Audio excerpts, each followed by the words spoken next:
Менің атым Қожа 1957 жылы жазылған қазақ балалар әдебиетінің озық туындылары болып саналатын алғашқы повестердің бірі.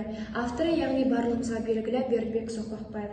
Ол орыс, украин, француз, татар, өзбек тілдеріне аударылды. 1963 жылы Қазақфильм студиясы осы кітап бойынша жазылған киносценарийді экранға шығарған болатын. Келесі бетінен ол сілтемеден, яғни біз менің атым Қожаның қысқаша ғана мазмұнын көре аламыз. Повесте кішкентай Қожаның мектеп жасындағы өткізген әртүрлі қызықты оқиғалары баяндалады. Ол қанша бұзықтық жасаса да, оның ар жағында жақсы адам болуға деген талпынысы бар. Жасаған бұзықтықтары оның әкесінің жоқтығынан деп ойлайды. Бірақ ол қанша бұзықтық жасаса да, мінезін, тәртібін өзгертуге тырысады.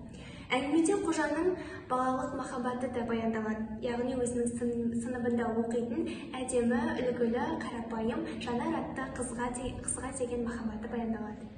Кинода Қожаның алғашқы махаббат Жанардың рөлін бәрімізге танымал Рахимова ойнаған. Қожаның шын аты Қожаберген. Бір сыныпта екі Қожа болғандықтан атасының үшін Қара Қожа деп атаған. Кейде тіпті келемежіп Қара Көже деп атайтын болған. Қожаның арманы ержет университетте жазушы болу. Жанар Қожамен бірге бір сыныпта оқыған. Қожаның ойынша ақылды, сұлу қыз. Тіпті ән айтып дауыс әдемі. Бердібек Соқпақбаев балалар әдебиеті жазушысы.